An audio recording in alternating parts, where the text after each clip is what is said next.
Ladies and gentlemen, let's Gaming video. We found out that the GTX 780 Ti is going to be running at 1752 MHz. That's 7008 MHz effective GDDR5 memory, and that's going to be 3 GB. Now this is still running across a 384-bit interface. This means that in theory we're going to be having slightly more memory bandwidth than the R9 290X. Now, the one thing that is still completely and utterly unknown is the exact GPU configuration that we're going to be running. We do know that it's either going to be 2688 stream processors or 2880. That is with 224 texture units and 48 ROPs, or 240 texture units and 48 ROPs. So in case you're keeping score, this basically means that the Titan could have just a 50 MHz deficit against the GTX 780, which of course does mean the GTX 780 is going to be, the Ti version is going to be the fastest with a lot more memory bandwidth. It's going to have 288 GB per second versus the Ti's 336.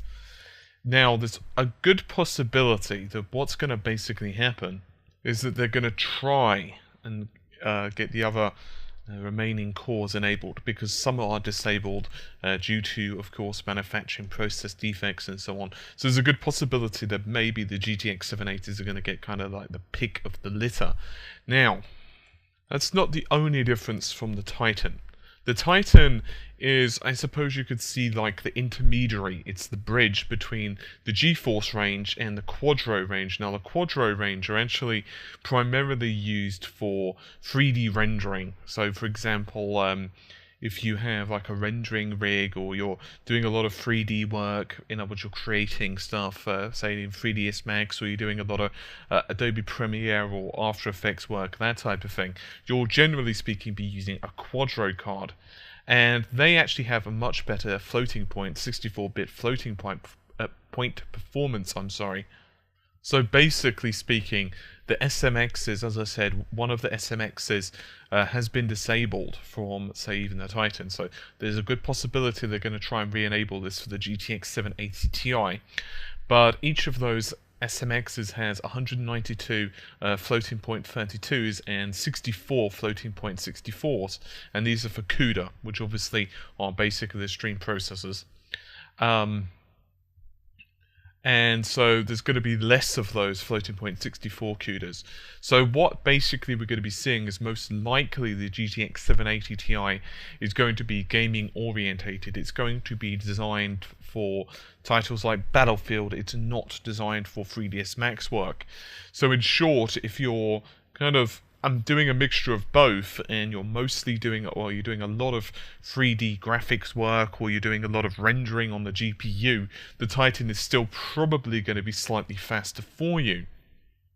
Now, in other news, Nvidia have pushed and have said that they're going to do a cut now on the GTX 770 and the 780 prices. So obviously they're trying to reshuffle their high-end prices to try to basically take some of the wind out of the R9 290's sales, because both the 290 and the 290X are, of course, one's been released, one's going to be released pretty damn soon, and so Nvidia definitely wants to take that performance crown away from AMD, and they look to be pretty successful so far. Obviously, it's still pretty early days yet, so I guess we're just going to have to see what happens and how it plays out. Anyway, hopefully you've enjoyed the relatively brief video. I'll see you soon. Take care. Bye for now.